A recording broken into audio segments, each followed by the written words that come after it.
Welcome to the Masculine Wilderness podcast. I'm your host, Tom Perez, the CEO and founder of Epic Project, a nonprofit organization that is committed to nurturing a generation of men who won't buy sex.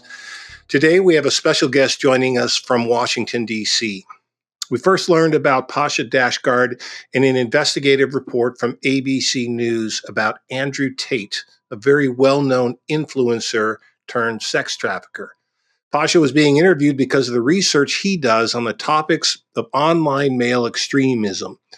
We thought he would be the perfect guest to help us bridge the gap between his knowledge of online behavior and our work with active online sex buyers. Pasha Dashtgard is the Director of Research for the Polarization and Extremism Research and Innovation Lab, otherwise known as PERIL. He has a PhD in social psychology from the Department of Psychological Science at the University of California, Irvine.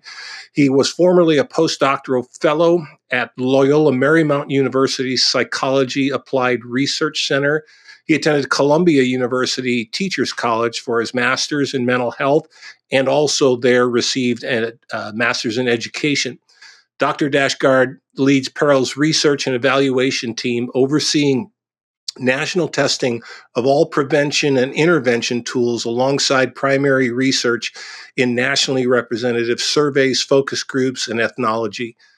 Pasha's research interests include masculinity, online radicalization, PTSD, and large-scale mental health policy and service delivery. Research projects include analysis using his male supremacy scale and its intersection with online behavior. PhD in solitary confinement, and various projects intervening with populations beset by misinformation and conspiratorial thinking and political polarization. In today's episode, Pasha takes us on a journey from the birth of the men's rights activism movement in the 1970s to what is known today as the Manosphere, filled with all kinds of extremist ideology. What is the Manosphere, you ask? Well, Pasha gives us definitions of that and more, and his insights are powerful and informed. And this might be the most important conversation we've had yet about raising the next generation of boys and how technology is playing a role. You don't want to miss this episode. Please remember that this is also a conversation that touches on sexual violence. And while it's never our goal to sensationalize the trauma of this topic, we strive to speak truthfully about the damage being done. Thanks for joining us today as we explore more of the masculine wilderness. For today's episode, we'd like to give a shout out to our partner organization, Connected. Connected is a regional organization operating in the realm of community psychology. It offers coaching, training, program development, and evaluation focused on adaptive response, upstream prevention, and promotion of mental, emotional, and behavioral health in individuals, small groups, teams, organizations, communities, and policies. Belonging is the most fundamental human need. We build belonging out of our shared stories. Connected is your guide to increased belonging, transformational story sharing, and a dynamic set of tools to catalyze health and productivity. To learn more, visit connected.buzz. That's connected.buzz. Well, welcome everyone. This is my new friend and the guy that looked like I did in college. I just realized that. Love it. This is Pasha Dashtgard. He is an associate professor. Did I get that right? At American University. I'll take the promotion. Assistant professor. Soon to be. Yeah, only the nerdiest, most pedantic academic is going to correct me on that. Well, let's do that just to bug him. Sure. We'll do that. Full professor. Professor emeritus. Yeah, there you go. He is also the director of research at an organization called PERIL. And if you don't mind, let's just start there. That's an ominous sounding label. Can you unpack for a little bit for us about what that is and why the work is so important right now? Yeah, absolutely. So PERIL stands for the Polarization and Extremism Research and Innovation Lab. And we are an applied research lab. So what that means is that we do research, but the research is not meant to be put in a journal. I mean, I say this as like, I'm an academic. I love writing journal articles, like God bless to everyone who's doing that work. But we are making resources that we then turn into guides and toolkits for the community. So for parents and caregivers and faith leaders and local government officials and activists and, trusted adults in the lives of youth, higher education constituents. We have a bunch of different toolkits, a bunch of different resources, and it's all done to help the community develop an evidence base. This is sort of my job as the director of research is, we create a resource through focus groups and interviews. It's all bottom up. So it's all very like, we go into the communities and we ask, what do you need? What are the gaps? What are the things that are missing? And then we create a resource, and then I test the resource to see, is it effective?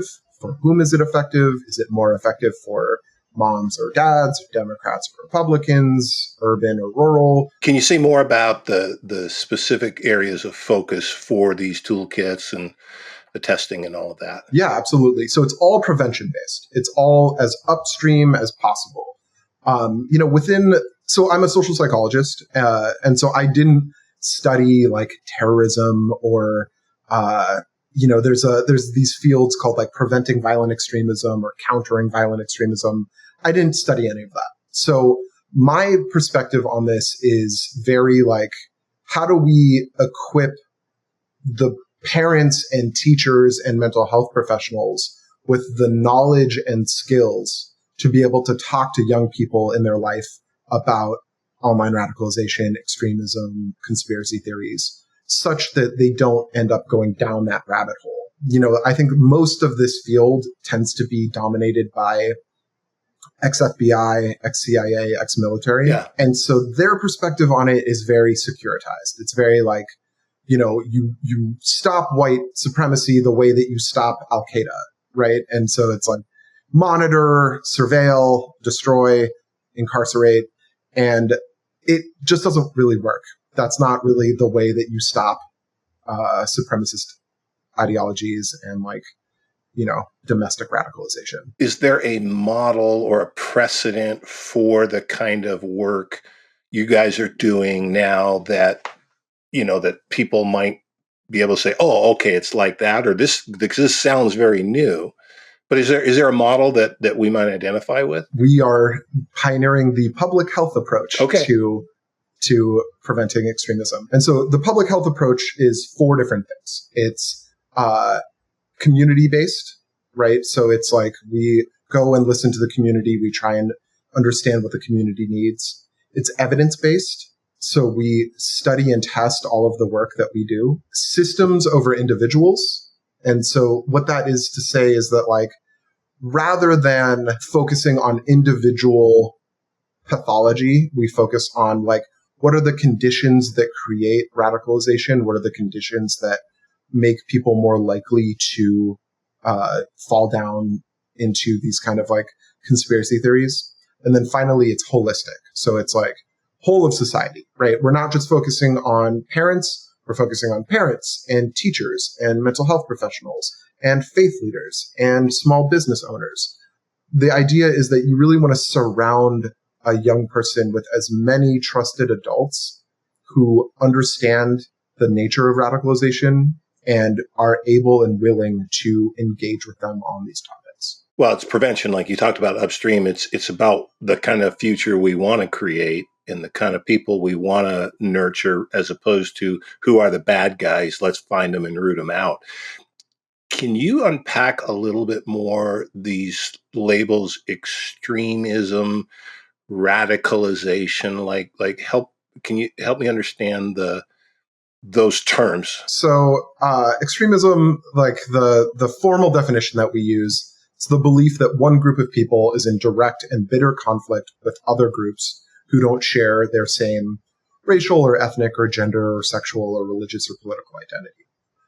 And so the idea is that it is a dominance-based ideology where they separate the world into black and white categories of us versus them, where conflicts can only be resolved through the domination of one group over another group. So who are the biggest historical expressions of that? Think about, in the 20th and 21st century? What are groups that would fall into that extremist category? This is sort of classic authoritarian nonsense. Anytime you've seen a genocide, you're seeing an extremist ideology in action. I mean, I think the most classic example is World War II and the Nazis, but we see this kind of extremist ideology, sadly, in lots of places.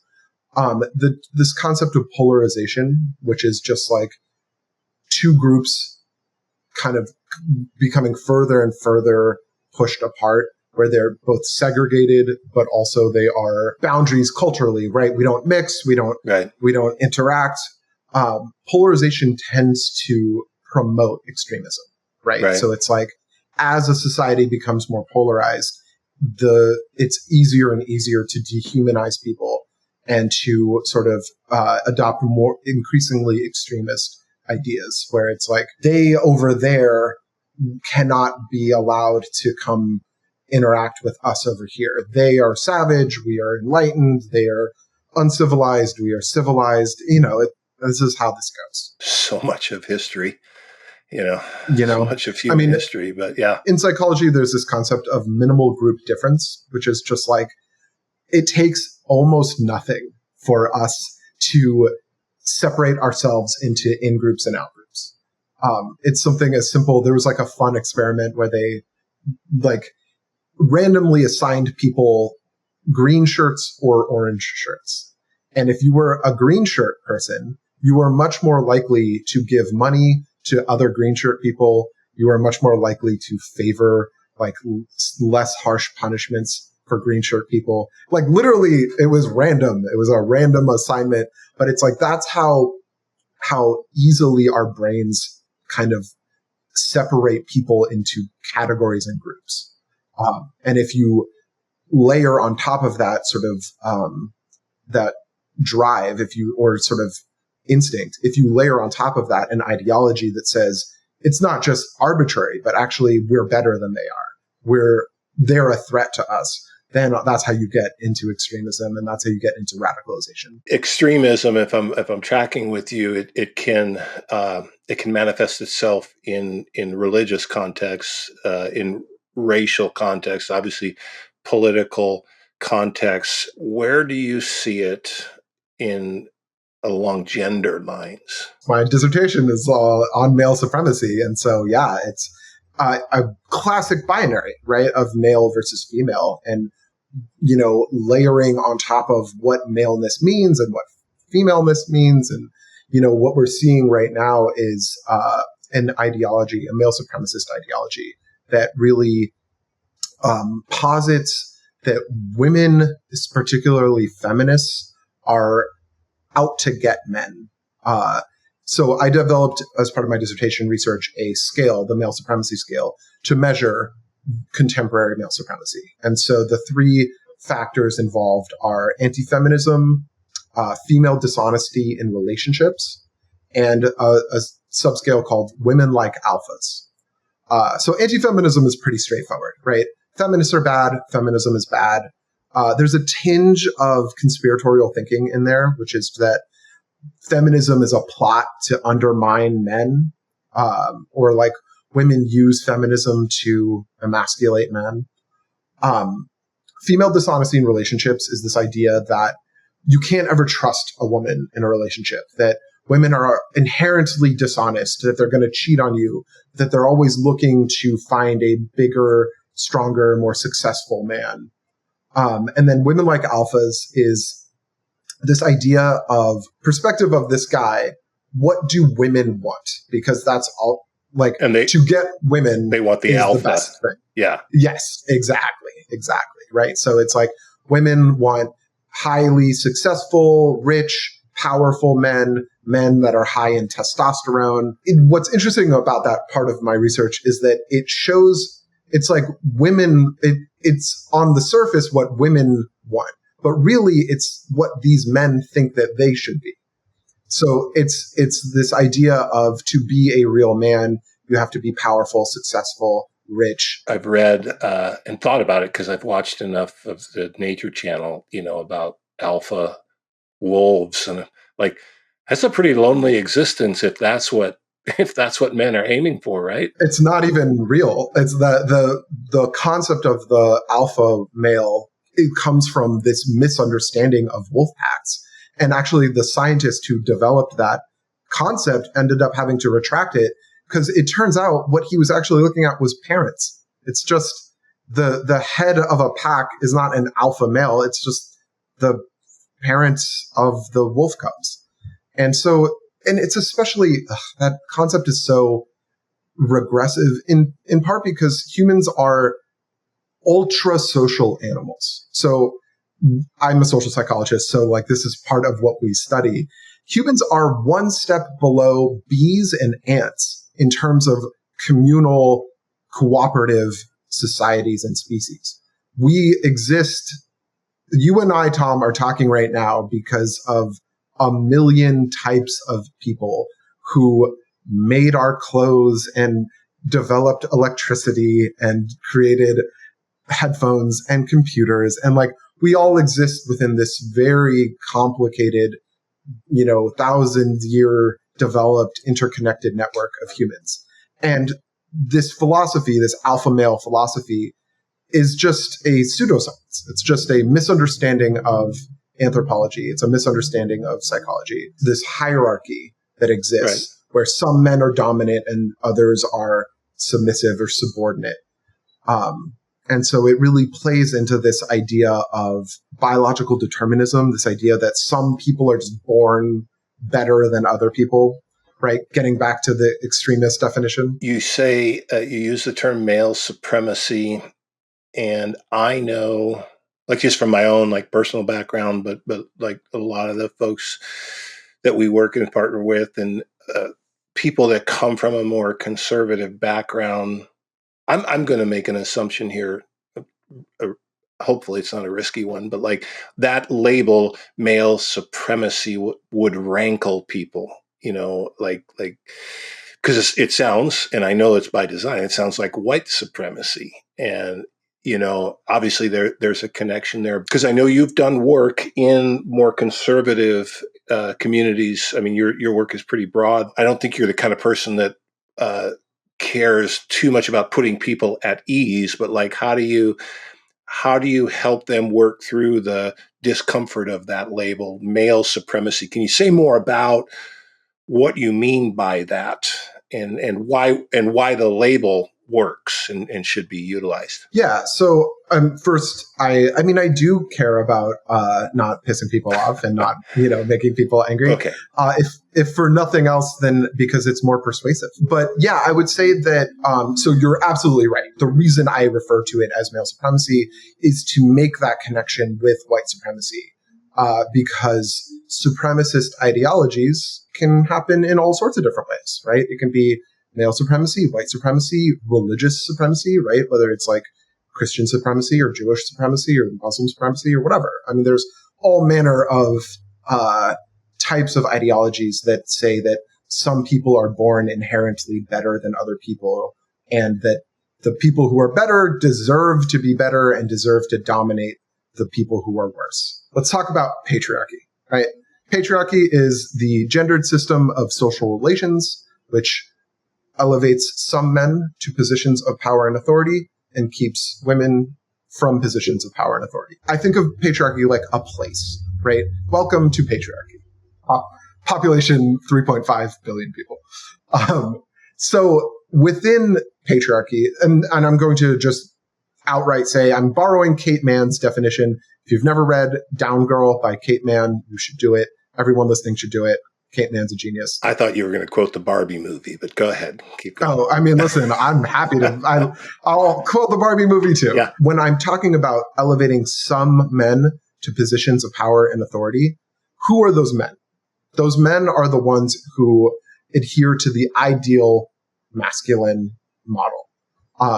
There's a really annoying academic term for this, the hegemonic masculine ideal. We don't have to talk about that.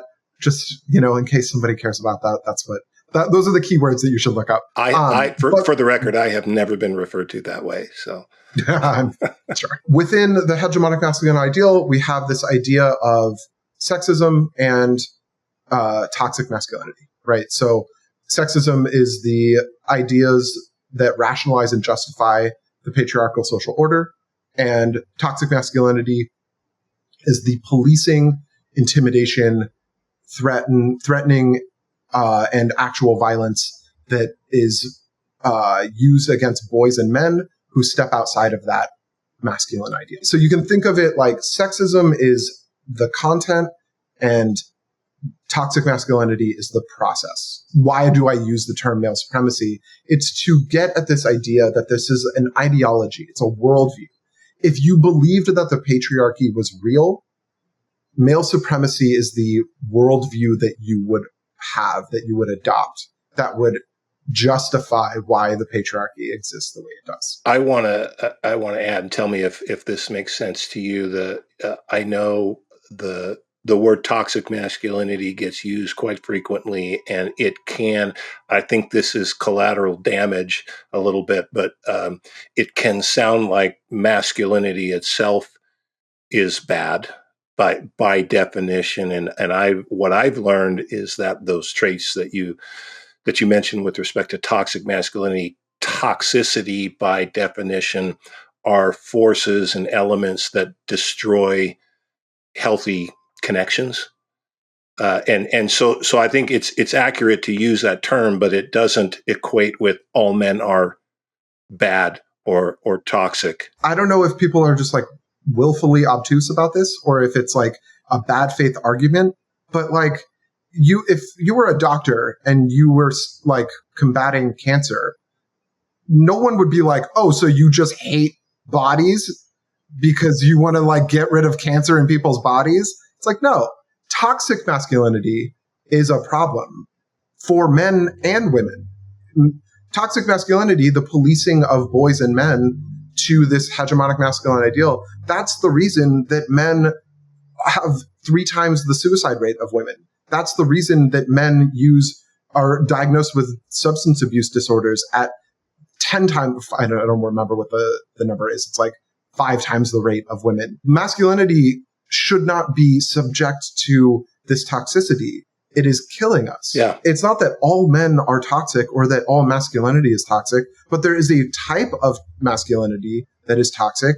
And that is the type of masculinity that we see young boys being cultured into, that we see we see the product of it in men. Okay, Morpheus, let's take the red pill. Am I using the metaphor right?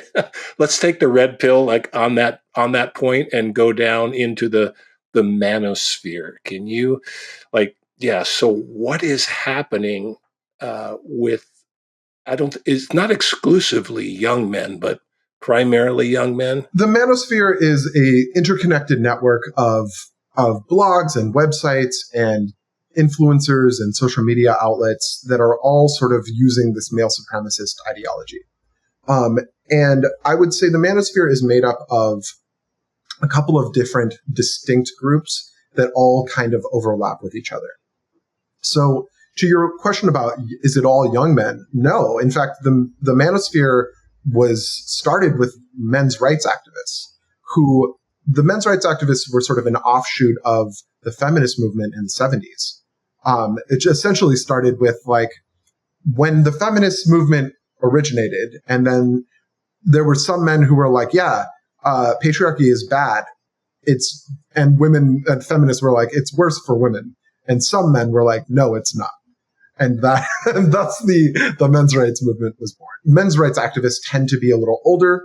They seem to be more preoccupied with like divorce and alimony and sort of that kind of child custody, like those kinds of issues. Along came with the manosphere pickup artists, and then later incels and the red pill movement, and men go their own way. And now we have this kind of new version of male supremacy that is a lot more, it's a lot more hostile. So it used to be, there's the sort of gold standard for sexism used to be the ambivalent sexism scale. And so that was 2 different ideas. Benevolent sexism and hostile sexism.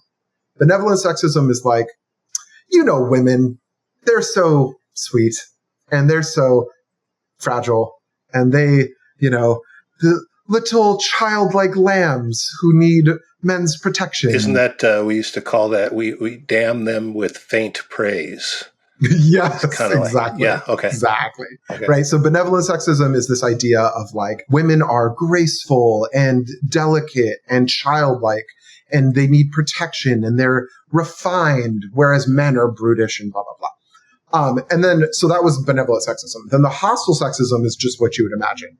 Women can't be trusted, conniving, mischievous, sexual deviance, blah, blah, blah, blah, blah. So it used to be like 1950s style, Leave It to Beaver style sexism included both of these types. But what we're seeing in the research now is contemporary male supremacy. It's all hostile sexism. Incels are not like, women are so sweet and dainty. They're like, no, women, awful, can't be trusted. Incel, would you define that real quick and then go back? Yeah. Yeah, absolutely. So an incel, it's short for involuntarily celibate. So let's take a step back. Tom, you brought up the red pill, right? So the red pill is on the surface a self-help community for men. It markets itself as we're just trying to like give men dating advice and we're trying to give men self-help advice, how to work out and dress better and look better and be more confident and talk to women and that world of sort of content. But it's incredibly sexist and incredibly, it's like bathed in conspiracy theories and this sort of anti-feminist resentment and anger. And it spawned a couple of different offshoots, and incels are one of those offshoots. So where the red pill men are still going to these websites, going to the Manosphere, looking for dating tips and advice and whatever, sexist and, homophobic and racist, but like still under the guise of this kind of advice seeking. Incels are defined by a sort of hopelessness. So there's a term called the black pill, which is essentially this like, just give up. You're never going to be loved. You're never going to be successful in dating or relationships.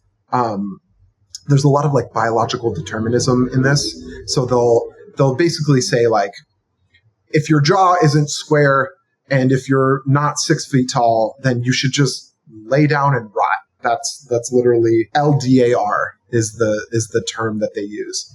And it's literally just like kill yourself. Yeah. Like you're 5'5" and you have a round face. Like you're going to die alone. No one will ever love you. And like, just lay down and rot. That's, what's the philosophical term? Nihilism? It is nihilism, but it's like, it's worse than nihilism because it's this kind of like self-flagellating, toxic, deeply toxic kind of ideology. And they'll like on these websites, and mind you, these are websites that are occupied mostly by like high school kids, middle school kids. They'll talk about suey fuel, where they'll show you like a meme where it's like on one side is like you, and it's like some overweight dude playing video games in a basement. And then it's like them, and it's like two high school, like a attractive high school couple making out.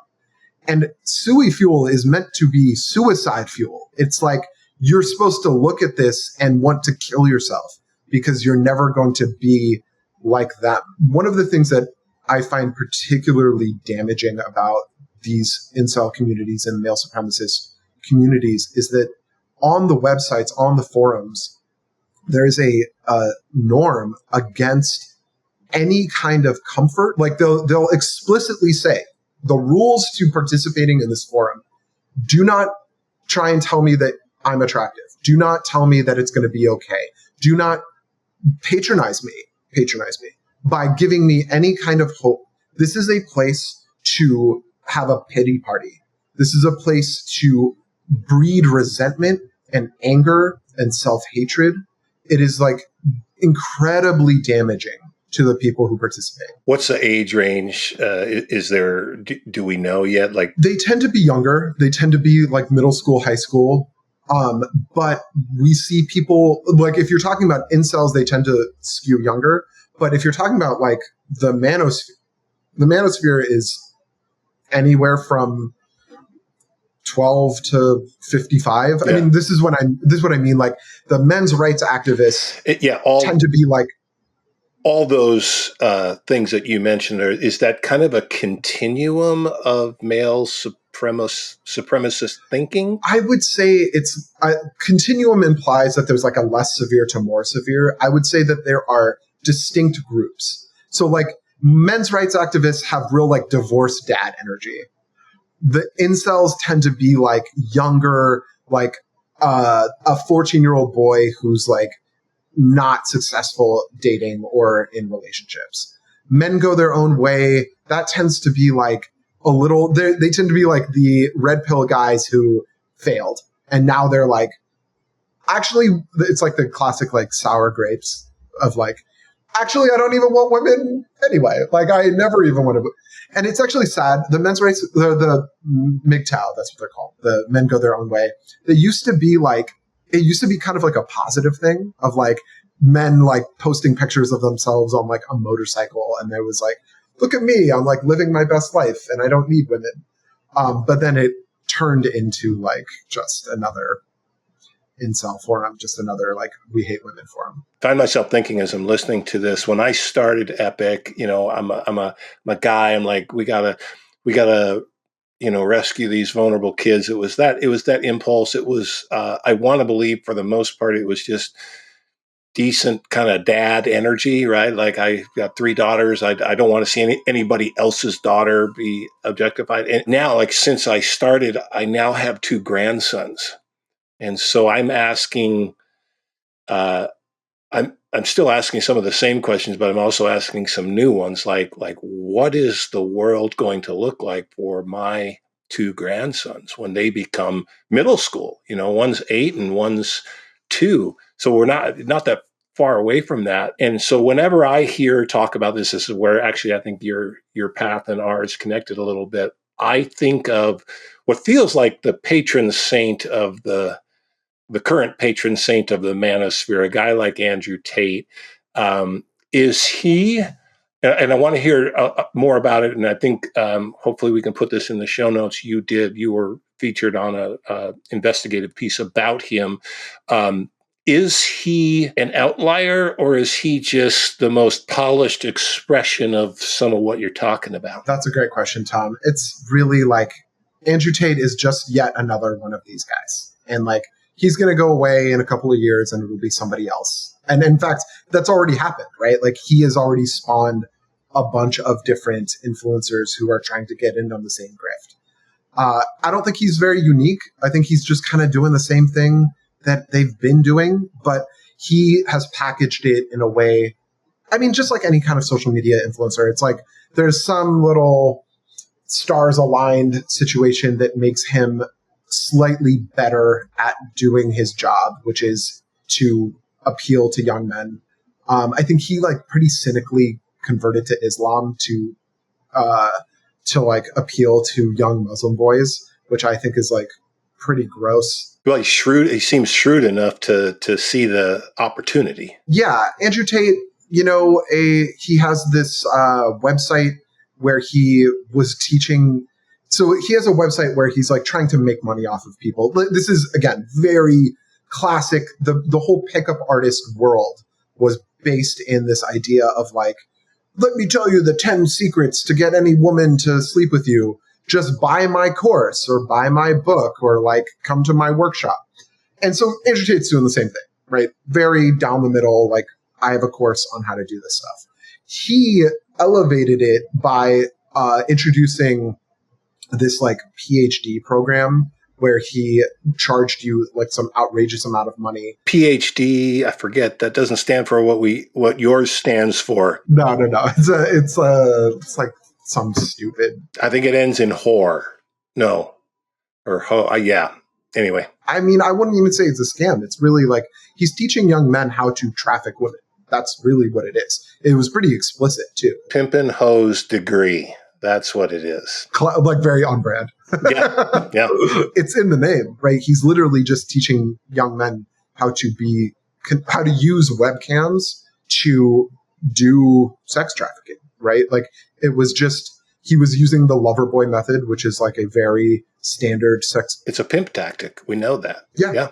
Exactly. And he's not the first one to have written a book or done a course about it. I've seen the ones that were done in the 70s and 80s. This is what I mean. It's like, it's just a rebranding of a very old set of ideas. And so he was able to market it under the guise of like, oh, I'm going to teach you how to be an entrepreneur. I'm going to teach you how to be a successful man. Not only am I going to give you this like dating and relationship advice, but I'm also going to give you like small business owner advice.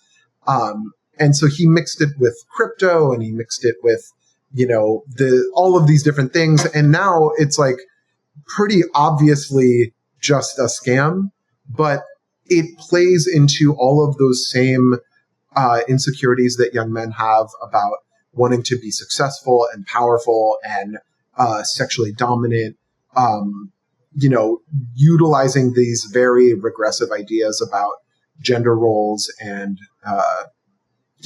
objectifying women in order to gain status. I got two questions, and you can start with whichever one you want. But as I'm thinking about this, like, first question is just like, how in the world did we get here? What are the things that made this outcome likely? Just culturally and so forth.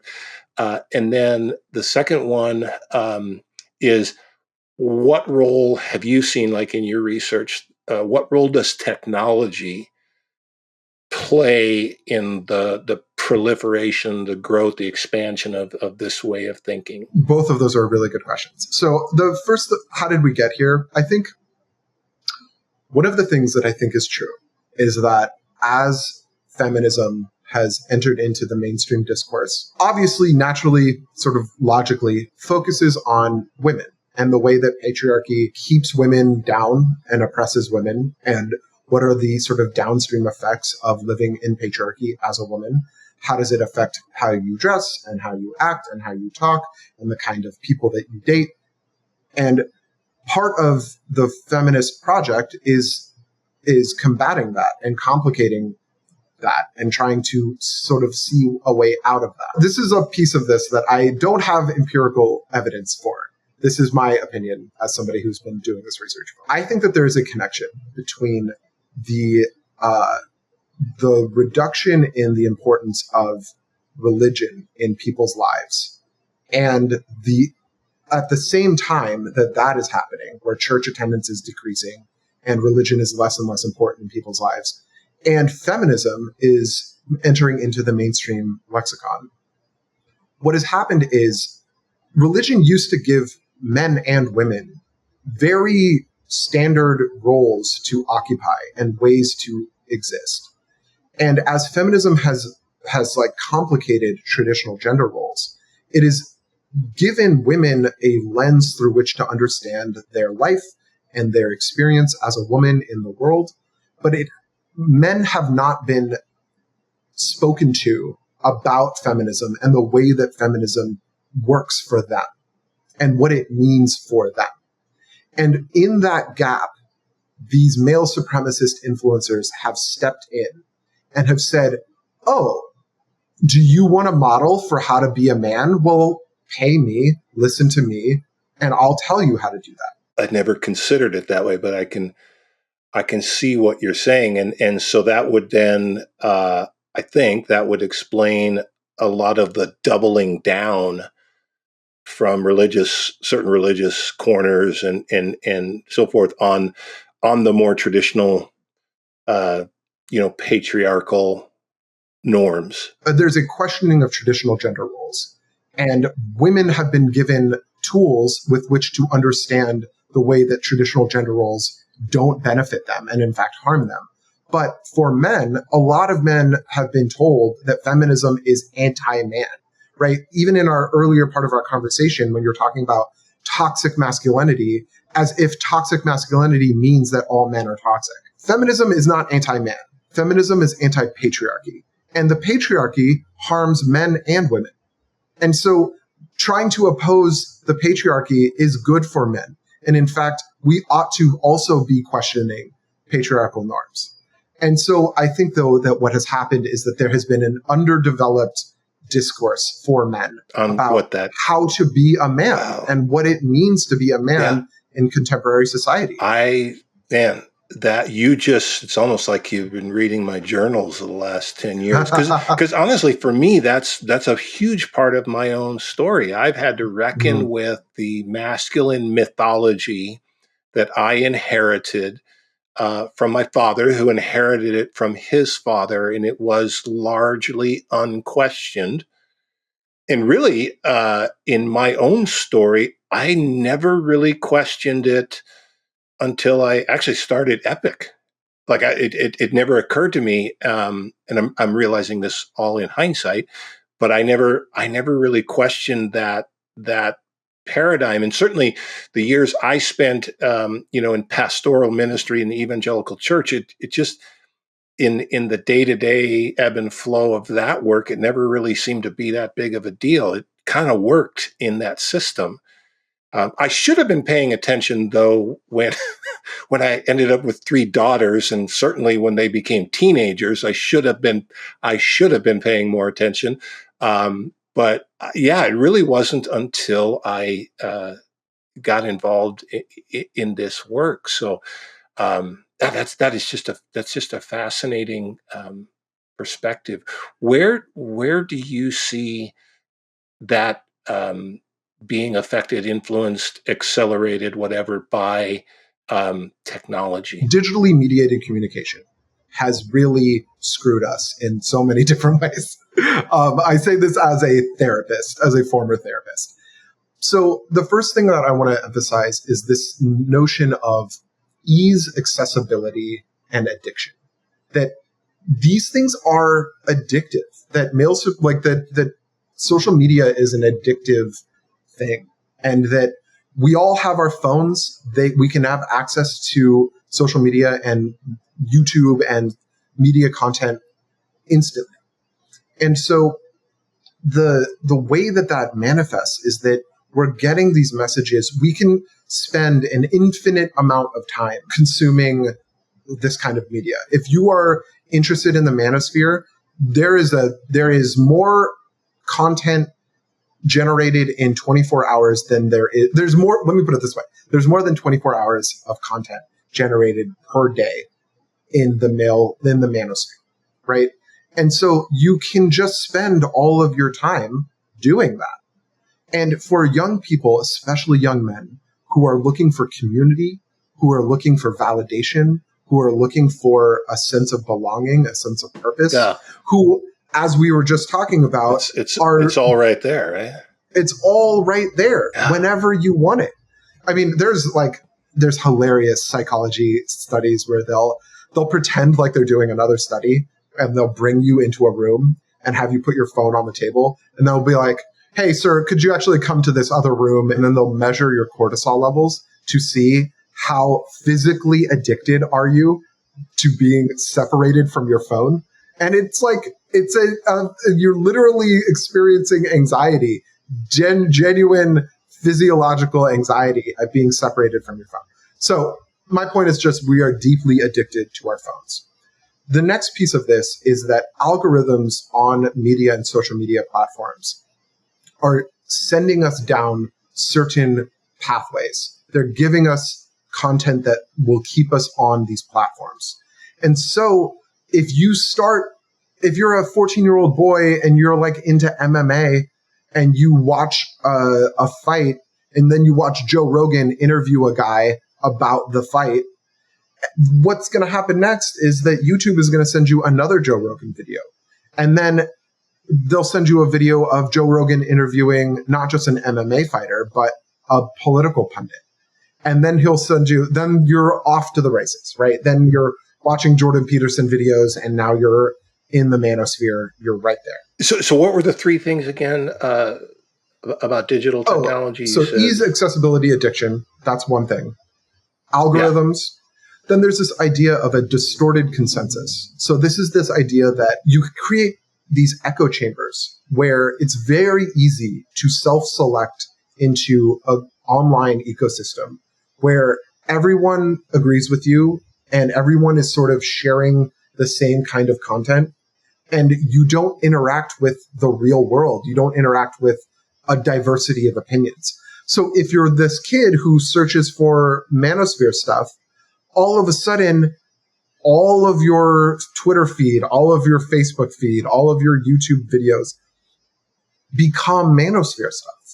And so it's very easy to quickly get surrounded by a digital ecosystem, a media ecosystem that is only reinforcing these same ideas and the same ideology. Absolutely identical to what we've experienced with active sex buyers that are driving exploitation. It's their own ecosystem, their own platforms, their own review sites, and so it's right there playing out in real time. So imagine you're in a forum where it completely normalizes buying sex, right? It completely normalizes the idea that women are objects to be purchased and used.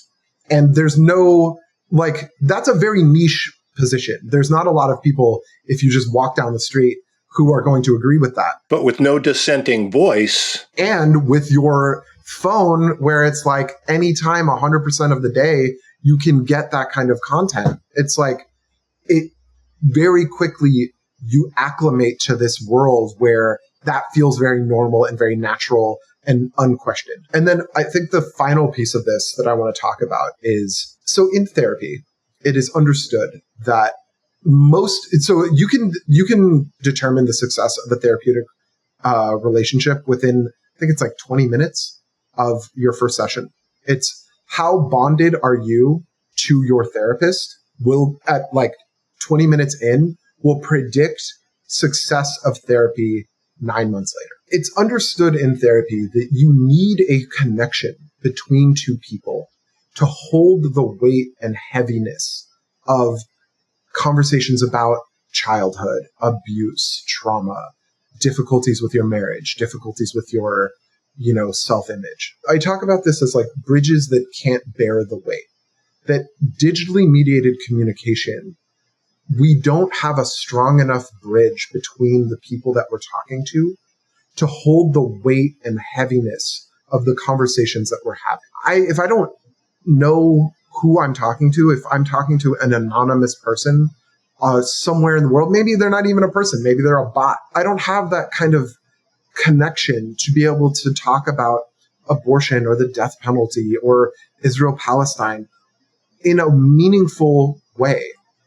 And if I don't have that sort of strength of connection, if I don't have that generosity of spirit, that if I'm talking to you, I trust that you're not going to try and willfully misinterpret me, or you're going to try and, use what I'm saying against me. There's no way that we can have a meaningful dialogue. And so what's happening is that a lot of these young men are having all of their social dynamics, all of their social relationships are mediated through digital platforms and digital technologies that don't create a bond that can hold heavy, real, vulnerable conversations. What was the term again you used about the bridge that can't bear the weight? I think about like a bridge that is, I'm sending over these heavy trucks and trains, and we don't have the kind of connection to hold it. And so that bridge is going to crumble, and that relationship is going to crumble. And in the way that manifests online is we just see that digitally mediated communication is much more aggressive, much more hostile. It's like, because of the anonymity and confidentiality, you can just be hurtful and there's no consequence to that. So I want to try to turn the corner on this. Like what for, especially for young men, for boys, like what do you see as the antidote? That sounds maybe too much like we're looking for a silver bullet, but what are the things that can mitigate some of that harm that that boys and young men are facing? What are you seeing? There's two concepts to me that really are starting to I'm still in the early phases of getting to this, but I think self-worth is a really important part of this. That one of the draws of extremist groups, one of the draws of male supremacy, is that it gives young men a sense of self-worth.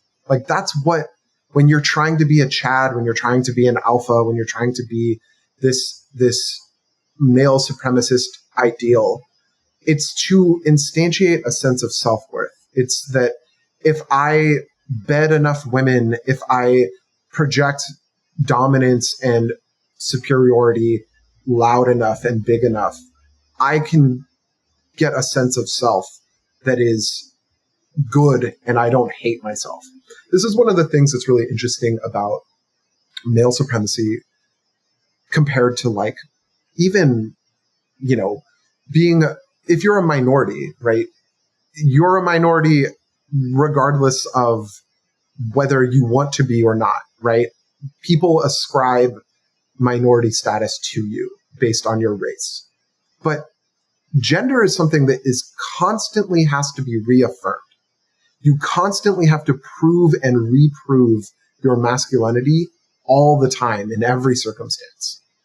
And so I think that one of the things that we really need to do is help young men establish a sense of self-worth that is internal. There's this idea in psychology called locus of control. And there's either internal locus of control or external locus of control. And what that really means is, do you believe that your effort and your desire to achieve something will result in you achieving that thing? Or do you believe that things happen to you, good or bad, that are completely outside of your control, and that you're just kind of a passive recipient of life? If you have an external locus of control, you just kind of think the world acts upon you and you have no power or agency to do anything about it. If you have an internal locus of control, you believe that your actions, your efforts will result in success and will result in the things that you are working towards happening. And I see that for so many young men who are falling into this kind of male supremacist idea, it's this idea that the world, you're born short and with the wrong shaped jaw and your skull isn't the right formulation, and so you're just going to die alone. That women will never love you, you'll never be in a relationship, you'll never receive love and validation. Versus the kind of person who's I don't need validation from women in order to feel good about myself.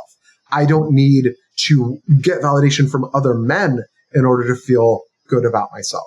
That my sense of self comes from an internal place, from my own successes, from my own judgment. I developed my own criteria for what success or strength or masculinity is. I'm curious, were there men in your life that's fostered that kind of security? I guess my dad. I would never. My dad is Persian. He grew up in Iran, and so he grew up under very traditional gender roles. Men are men, women are women. Never the twain shall meet. But I think that I think that in a way I never really cared about that. In fact, I always kind of was I'm not even trying to do that. I'm not trying. I don't want to meet your standard, nor do I want to combat your standard. I just want to opt out of that entire thing. I don't care at all about that.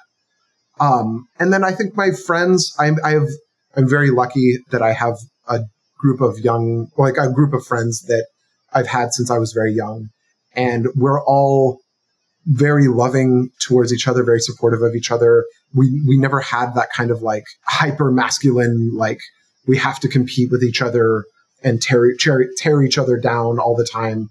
And so I think that kind of fostered a sense of camaraderie and support, that it was a masculinity that wasn't rooted in dominance and strength. Sounds like it grew up out of a reasonably healthy community. Tom, the other answer to your question of like, what can we do to help these boys? I think so much of what I hear and see and read has to do with trauma, and giving young boys the tools and skills to process trauma and to process grievance in a way that doesn't result in anger and violence. That giving young men a space and a place to just be open about what they're going through and what they're experiencing and what's hard, without layering on top of that blame of women and blame of minorities. You know, we were talking about Andrew Tate. That's why Andrew Tate's successful. And that's why any of these male supremacist online influencers are successful. What they do is they just say, all I want to tell you is that young men are struggling, and no one is talking about that. And I'm willing to talk about it. And that is true. Young men are struggling.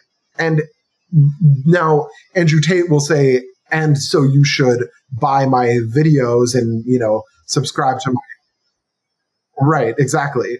But the reason that he is able to appeal to young men is because he is willing to acknowledge that young men are struggling and they don't have the language and they don't have the outlets to process the sadness and the isolation and the frustration that they are experiencing.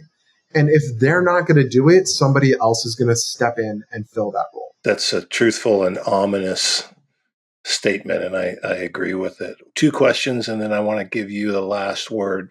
What gives you hope right now in your work? Let's start with that one. So much of our work is community focused, right? I started by talking about we're an applied research lab. And I'm seeing through our research the ways that we're actually motivating behavior in parents and trusted adults. So we developed this parent and caregiver guide. And one of the things that I've been able to do is test this longitudinally. So over the last year, every 3 months, I asked the same group of people about this guide that we developed that they read. And over the course of the year, we found 11% of people, 12% of people, 11.7% of people, joined or created a group to discuss youth radicalization after reading our guide. 7% of people who read our guide said that they used the information they found in that guide to interrupt the recruitment of a young person into an extremist group. The guides are working, right? Like, we want to get them out into the world. We want to create workshops and trainings, and we're doing that right now in order to push them into PTA groups and into after-school programs and into faith communities. The point is that there is a way to make people, to give people knowledge and skills that then translates into them feeling more confident and more willing to actually engage with young people in their life about issues of radicalization and extremism. Do you see promise with those tools for shaping policy? I know it sounds like a lot of your work is from the grassroots up, but do you see that having an effect at the policy level? This is one of the things that we do at Peril, is that we develop all of this research and evidence, and then we use it to inform policy. So we talk to state and government officials about different policies and bills. One of the things that was really interesting, I know Epic does work in sex trafficking. A policy that is a very simple, straightforward hindrance to prosecuting sex trafficking. So there's a lot of instances where sex trafficking and drug trafficking are almost always intertwined. And we were talking, the founder of our lab, Cynthia Miller-Idris, was talking to a government official who was basically saying that one of the reasons that sex trafficking is under-prosecuted is that it's a much higher standard than drug trafficking. So a prosecutor is less willing to go for sex trafficking charges simply by virtue of, like, we want to win and we know that we can get them on drugs. So why would we even do the sex trafficking case? But what this does is it has this downstream effect of we don't talk about sex trafficking enough. We don't talk about the fact that when we're dealing with drug traffickers, part and parcel with that is sex trafficking as well in the vast majority of cases. And so if we were to change that policy, if we were to change the standard by which prosecutions for sex trafficking occurred, we would get a much more accurate sense of the scope and breadth of sex trafficking in this country. And sex trafficking is the logical end of male supremacist ideology.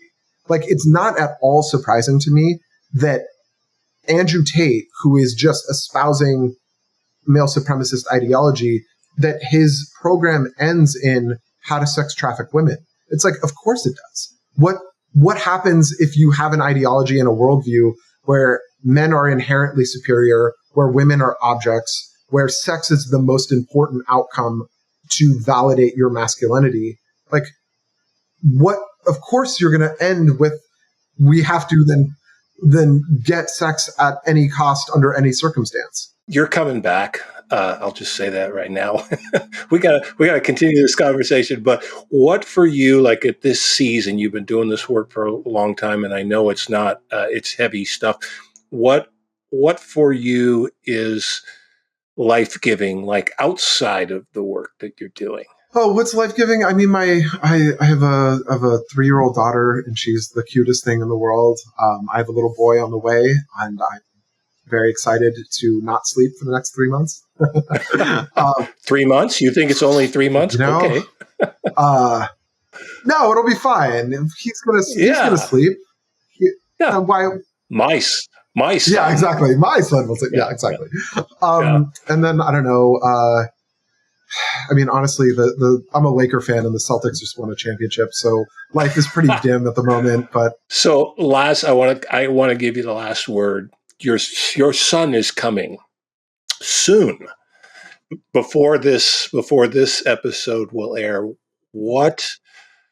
describe for me, if you can, in a sentence or two, the kind of world you want to leave for your son when he has sons. I think so much of what is wrong with how we understand masculinity at the moment is that it's so confined, it's so limited and so rigid.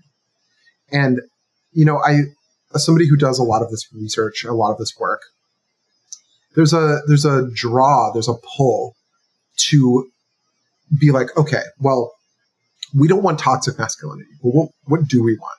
Do you want healthy masculinity or transcendent masculinity or expansive masculinity? There's all these terms. Everybody's looking for this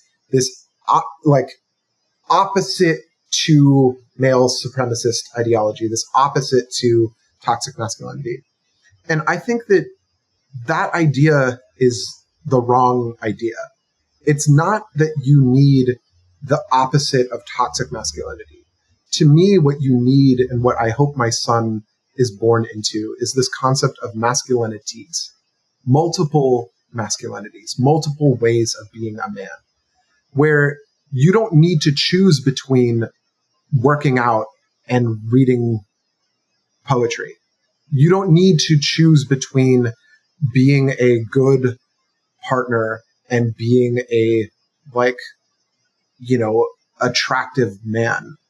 That you can be all the different things, that you don't have to choose. You don't have to limit yourself. Mark Green, he's this wonderful researcher, and he talks about the man box. And he talks about this really tight, small way in which we're allowed to be men. And I think about being a man is having to cut off pieces of yourself and having to kill pieces of yourself in order to fit into this box.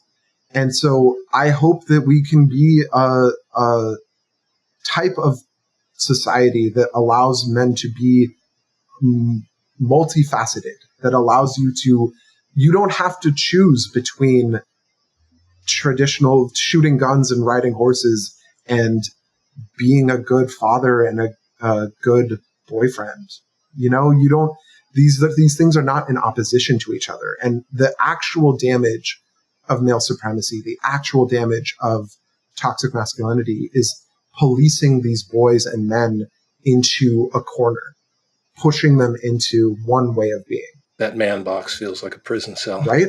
Pasha, Dashtgard, you are a blessing. This is so fun. I'm so glad our paths connected, and they will again. And congratulations on number 2, your first son. Look forward to hearing about that, and we'll revisit this conversation when you're sleep deprived. Yeah. Thank you, Tom. In a few months. Looking forward to it. Looking forward to not being able to remember my own name because I have not slept in 24 hours. That's awesome. All right. Thanks, man. I appreciate it. Thank you for listening to the Masculine Wilderness podcast with your host, Tom Perez. This podcast is a production of Epic Project, a nonprofit organization dedicated to disrupting the demand for commercial sexual exploitation and dismantling the forces that perpetuate it. I'm your producer, Lauren Trantham. Special shout out to our favorite logo designer, Michelle Boucher, as well as Wes Finley, who crafted and donated our amazing theme song. Interested in sponsoring an episode? Send us an email at podcast@epicproject.org. That's podcast@epikproject.org. As a nonprofit organization, your donations allow us not only to produce this podcast and change the conversation around sexual exploitation, but also to manage our many programs, such as buyer intervention, teen prevention, and community education. Your support also allows us to support survivors of exploitation and more. To learn more about our work and to donate, visit www.epicproject.org. Once again, that is www.epikproject.org. Most importantly, this podcast would be nothing without you, the listener. Thank you for tuning in, subscribing, and sharing this episode with your friends and loved ones. Thank you for your commitment to learning more about the issues that affect our most vulnerable populations. Thank you for navigating this masculine wilderness with us. See you next episode.